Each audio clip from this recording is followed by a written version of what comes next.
Okay. Well, I'm Kelly Logan. I'm the school counselor at Goshen Lane Elementary in Gahanna. Oh, you're on mute, Jen.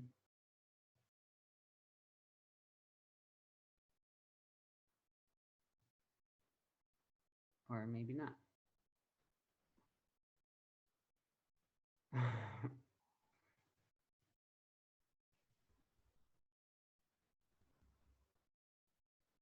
Nick, why don't you go ahead? Yeah, my name is Nick Rediger, and I'm the mental health specialist for Gahanna schools at the elementary level. And we also have Jen Deal here. It looks like she's going to have some technical difficulties, but she's going to sign back in, I think. And she is the school counselor at High Point Elementary.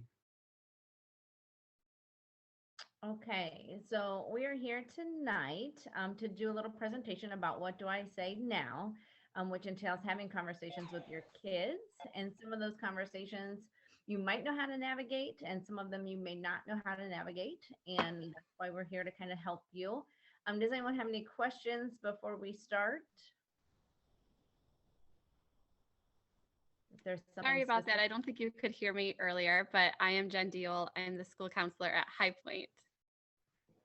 All right, so if anyone has any questions that they would like to ask to begin with, if there's something that you really want to know now, you can go ahead and let us know what that is, and we can address that before we start the presentation. And it looks like we're on a little bit of a delay with YouTube. So I'll monitor that as we go along if we want to go ahead and just kind of maybe get started and go from there. All right, here we go. So these scripts for tough but common situations with kids come from Dr. Becky Kennedy, a licensed clinical psychologist. Her scripts focus on building skill of co-regulation, providing safety to kids, acknowledging kids' lived experiences, and setting boundaries. So each slide just has some different scenarios for you. The first slide here, the scenarios, oops, you have a meltdown and yell at your kids, which obviously we all know that we do that at some point in time. It's a very natural thing. We get stressed out and we yell at our kids. So the skill that we would want to be teaching here is co-regulation and acknowledging the child's lived experience. So the script for this would be after the fact. You would say, I'm sorry for yelling at you. I was having my own big feelings and they came out as a very loud voice.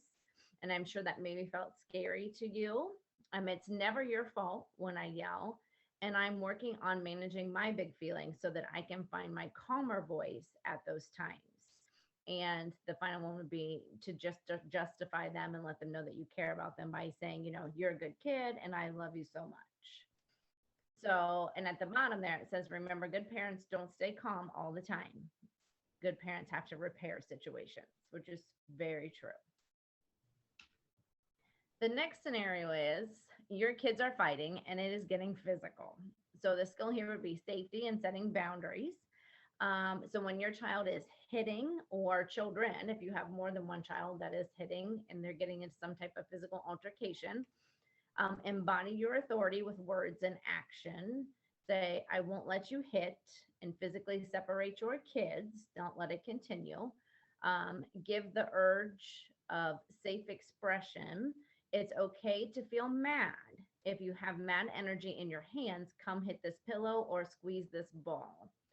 Reduce shame to promote change. I have two good kids and I'm going to check on your sister and I'll be back to check on you. I love you.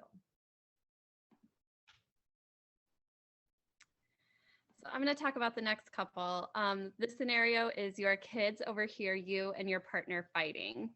So I'm actually going to skip to the bottom thing that it says to do, the advice it gives if your child overhears you fighting, which is to tell them that they're safe. And I love how they said, you are safe and our family is safe. We will still have dinner together and a family movie night. There are other things they say you can say. Our daddy and I were talking and our big feelings came out as loud voices. And you didn't do anything to make us argue. And the bottom says, what's scarier to a child than witnessing an argument is the feeling of aloneness if a parent doesn't discuss it with her or him. So I think sometimes when we do maybe argue, sometimes we don't have that makeup part with our kids present. But I mean, our kids, if they heard it, it's going to upset them. So having that conversation is going to help them feel safe. And that's the biggest thing, is their safety.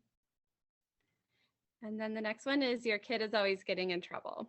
So in this case, if you sometimes have a child that gets in trouble, just telling them you are a good kid and no matter what you do, I see that you're a good kid inside, and separating them from the behavior. So if you need to correct the behavior, saying that I didn't like the behavior that I saw. I know things are tough right now. I know that we'll figure it out. So letting them know that you're on their side and together you're going to help them kind of figure out how to deal with big emotions or whatever's going on. And of course, I love you. And a child who has taken on the bad kid role in a family has to feel good and lovable inside to be able to change. So just something important to keep in mind.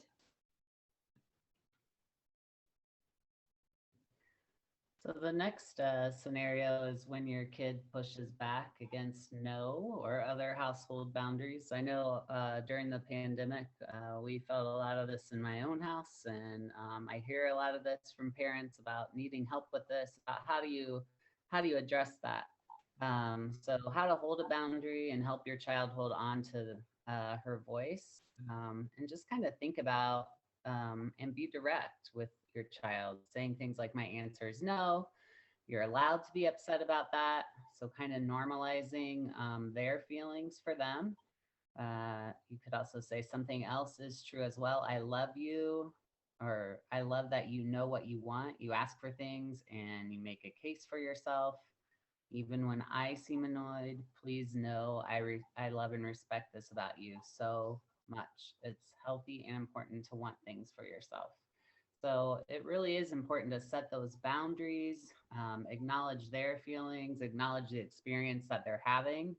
And we're allowed to hold boundaries. We talk to a lot of parents on the mental health team that kind of ask about, like, how do I set boundaries? And I think boundaries get blurred a lot, especially when we're talking about like access to electronics or access to iPads or the computer or video games a lot. So this is a really good one to really think about, and knowing that you can hold boundaries and that it teaches our kids to value their wants and needs. And then one of the last ones we thought that we would really talk about is bedtime, which is a big topic.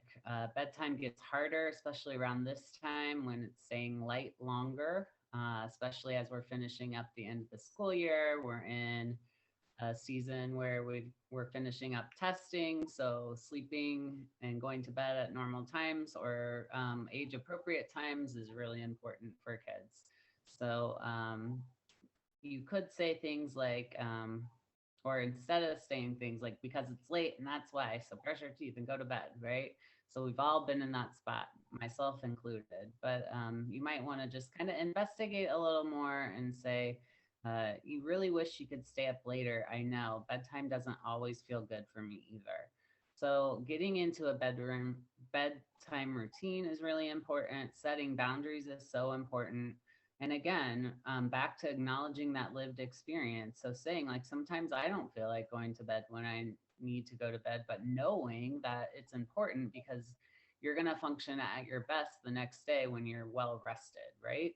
So like really thinking about that with your kids, having that conversation. And then there's a little note there at the end that says a child needs to feel seen in his desire to stay up, right? So acknowledging that before he can cooperate with your bedtime requests. And then the other tip I have for when we're resisting bedtime is just really slow down the pace of what's going on as a family. Think about what you're doing, maybe time off of electronics or screens at a certain time to really get our brain to calm down. We found that electronics can really stimulate the brain, even if we think they might be helping us by playing some mundane game or something kind of boring. it really is stimulating. That blue light really can affect your brain and getting that deep REM sleep that we all really want and need to be well rested. Nick, I'm glad you brought that up about the electronics because I think, that's an issue in my house, and I'm sure it's an issue in a lot of houses. And just setting those boundaries and having that conversation with kids about, when you're in your bedroom, you're supposed to be sleeping. So there's no reason for you to have your electronics. So in my house, like we take them when they go to sleep, and just setting those boundaries. And I think they're pretty healthy boundaries to set with kids. Yeah, we were having that conversation last night here at my own house. And I said, I'm sorry to my son who's 12, you've got to charge your phone in the kitchen downstairs and not in your bedroom. And he said, oh, I'm glad you said that because it does tempt me. So like sometimes when they're waking up, just like we as adults roll over, and sometimes even in the middle of the night, we're checking our phone to try to get back to sleep. It might not be the healthiest habit to have. Yeah, I agree too. I collect phones at night, and I really saw a big increase in the mental health of my kids when I did that, because they weren't sleeping well when they had them in their room. And they were, I just kind of think like there's the saying that good things don't go on past, dark to dark. And I kind of think with technology, it's the same. It seemed like there was a lot of drama going on and not nice things kind of going back and forth in that nighttime. So it is nice to have them away at night. And I'll be honest, I'm always fascinated because I will then come down and check the phone in the morning, especially my 10-year-old, about who has sent her things in the middle of the night when technically they should be sleeping. So that's always interesting to me. I think this last slide is just kind of a reminder about unconditional love and positive self-regard for your kids. It goes a long way to really just take time each day to say, like, I love you the same amount when I'm proud of something you did and when I'm disappointed. Behaviors are things you do, they're outside of you. I love you and the person inside. We talk a lot at school about like, how do we start off our day as we're leaving the house, right? So before they come to us at school, what are some of the words you're thinking about saying to your child, and making sure that you end on that positive note instead of that screaming and rushed morning routine that sometimes happens, myself guilty included. But, like instead of saying, hurry up, get out of the car, grab your backpack and your lunch, try to say some things like, like, I hope you have a great day, make good choices. I love you so much. I'll see you later. Just to help kind of set the tone for the day. Kids who can recognize identity as separate from behavior become more confident and resilient. So like thinking about like their behavior is one thing and their identity is another. So sometimes we all make mistakes or make choices that aren't the best ones, but we talk a lot at the elementary level about like we learn from mistakes. That's how we get a growth mindset. Is we don't learn much if we never make a mistake. And I've had so many conversations with kids about, LeBron James would not be a good basketball player if he gave up every time he missed a shot, right? So he got that way by a lot of practice and trying things different ways. And that's how we all learn.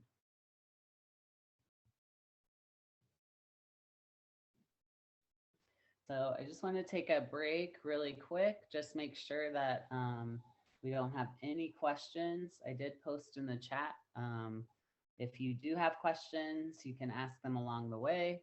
We'll also have our contact information at the end of this presentation in case you want to reach out to any one of us or your building school counselor. Their contact information will be there tonight as well. So I think we're good to kind of move along. So we're going to talk a little bit about mindfulness and how you can do that at home. Mindfulness is quite a hot topic, especially with us all spending a lot more time together during this pandemic and trying to figure out like, how do we keep calm And mindfulness is one of those things that's been around for a while, but these are some specific strategies for your own family about how you can incorporate some mindfulness into your home. So just like, what is mindfulness? Because we do hear that word a lot, and sometimes we don't actually know what it is. A lot of people just think about deep breathing when they think of mindfulness, and it's really a lot more than that. It's a mental state that's achieved by awareness of the present moment and accepting your thoughts, feelings, and body sensations. So really being in tune with what's going on in your body, and being aware of what emotions you're feeling, being aware of what your body's doing, like how's my body breathing, how does my body feel. And a lot of times when we're talking about mindfulness, it's broken into some core principles. Some of those might include breathing, sitting or walking, thinking about awareness of your body and the sensations that are going in and along with your body at that moment. And then there's also even things like mindful eating and being aware of our emotions. I know Kelly and I have had, and Jen and I have all had conversations with each other about sometimes, eating turns into this rat race sometimes as a family, and we all are scarfing our food down to get to the next activity in between things. So we're going to give you some tips tonight about all of these things, just to give you some takeaways that you might be able to try with your family as we move into the end of the school year and even into the summer. Okay, so here's something you can definitely practice at home. These are different breathing techniques from Conscious Discipline, and all the elementaries in Gahanna are implementing these breathing techniques, and the kids have been taught the techniques. And so if you ask your kids, they can probably explain them to you. And the first one is the drain. And I don't know if you really want me to show you how to do it, but you put your arms out kind of like your drain, and you tighten all your muscles up in your shoulders and your arms and your neck and your face. And then you slowly exhale, making a shh sound, kind of like releasing the drain, like the water's coming out. And then the star breath, that stands for smile, take a deep breath, and relax. So that one's super easy, like just doing the star breath. So it tells you to smile and take a deep breath and then just relax everything. Then we have the pretzel. The kids really like this one. This is harder sometimes for me to manipulate this one because you do a lot of like things, and you take your hands and your arms and you wrap them all around, and then you can do your legs too. But it's something that stretches out the kids' muscles and then releases their muscles. So the kids really like that one because they kind of wiggle around in their seat and move all their body parts. And then the balloon breath. This is usually one of the favorite ones. The balloon breath is where you put your hands on top of your head, and then when you're breathing in, you blow up your balloon. And then when you breathe out, your balloon goes down. And then we always usually do something kind of fun, like we blow up our balloon and then we'll pop our balloon and let them deflate and things like that. So, and there's tons of breathing techniques. I know at Goshen we teach more than just these four, because everybody has certain ones that they like. So your kids might know other ones too if you ask them about them. But breathing is always good, especially nowadays. Oh, go ahead, Nick. Oh, I was just going to add that, like really when you're thinking about breathing, like thinking about using those belly breaths is a lot of the conversations we have with kids as well. So like in through your nose and out through your mouth, and reminding kids, like sometimes I can get them to slow down if I tell them to make that ha when they breathe out. Sometimes that can help. And also talking about how, like, as you're taking that inhale, your belly should really rise. And then as you're exhaling, it should deflate. So like that really gets our body in check, and just remembering that, because sometimes we breathe. I remember like as a child, and even like when we're anxious or going through a hard time, we're sometimes breathing backwards. So like really starting to train our bodies to breathe the right way. Yeah, my advice too for the breathing is, our kids usually need it when they're feeling a big emotion. But in that moment, it can be hard for them to remember or to do it correctly. So a good place to practice breathing is in the car, because they're kind of strapped in. There's nowhere to go. So if you can just take a couple minutes of every car trip and just say, let's pick a breathing exercise and practice, then when they need to use it in the moment, they're going to be able to pull it in quicker. Um, so that's just some advice for me, but I'm going to be talking about some mindfulness practices you can do at home. And this first one is just with your body. So this game helps you feel safe and secure by connecting with the earth. When we focus on how we're connected to the ground, it helps us handle big thoughts and strong emotions. So just finding a special place to sit inside or outside, sitting in a comfortable position, whatever that would be, whether it's even laying down, closing your eyes and pretend your fingers have magic sensors. Feel the ground, notice things about it. Is it hard, soft, bumpy, or smooth? Now feel the weight of your body connecting to the earth. So just really like noticing where your body, what different parts of your body are touching the earth. And then just taking a deep breath and counting the things you notice about the ground until your body feels more relaxed. Another one I like to do that kind of goes along with this is just going outside and thinking about all 5 of our senses, taking a look around and trying to name some things we see and then some things we hear, some things we might smell. So just kind of going through all of those senses, that also can be a great practice for kids if they're feeling upset or a big emotion, or just to practice mindfulness. And then Nick talked earlier about eating. So this is kind of how you can bring mindfulness to eating. So the idea behind mindful eating is to be present, appreciate your snack or meal, and really taste what you're eating.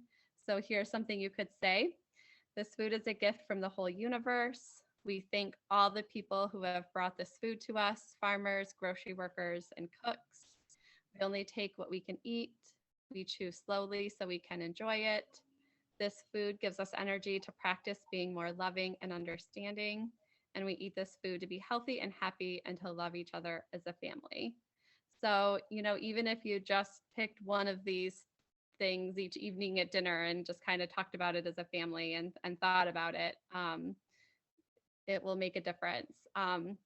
Another thing you can do if you're trying to add some mindfulness to your family's routines is just put up little signs around the house. I put one up in our bathroom at High Point for the teachers that said, if you are reading this, remove your shoulders from your ears, because that's where we tend to hold all of our attention. And it also said, remove your tongue from the roof of your mouth, because that's another place where we'll hold it. And so many teachers came up to me and said, I didn't realize that my neck, I felt like my shoulders were way up here until I read that. But even if you put that, hung a little poster that said that somewhere in your house, that could be something your kids would look at and hopefully like try, oh yeah, I was kind of doing that. So just a simple way to add it to your home.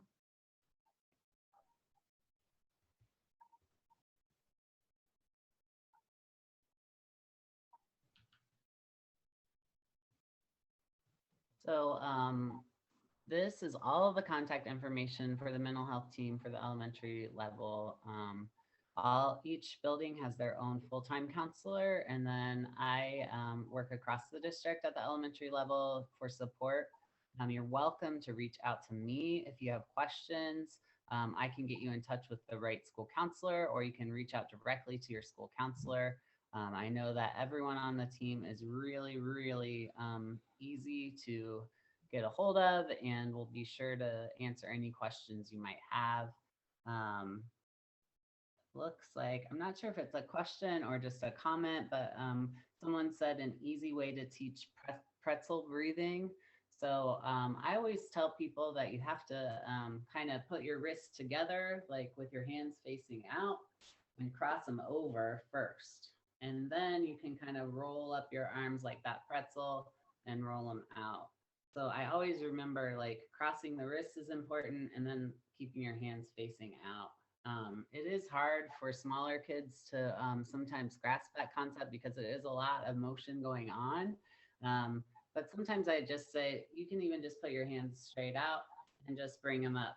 And it's okay. It doesn't have to be the exact pretzel movement, but all the kids will know what you're talking about. Anyone, if you ask them about pretzel breath, or if they don't, maybe you can practice it together.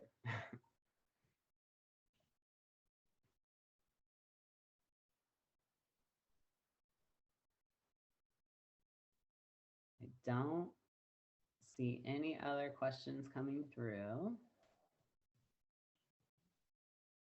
Let me just check one more time. Okay. I think that's it. So we really thank everyone who took the time to come out and join us tonight, and hope that this information can be helpful. We'll also be sending this information out to anyone who RSVP'd for the event. And if you would like a copy of this, just reach out to your building school counselor, and we'll be sure to make sure we send out the information as well. And I think that's it for tonight. So I hope you all have a safe night. I hope you have a good last few weeks of school and a great summer. And if you need anything, don't be afraid to reach out to us. Thank you. Thank you. Thanks.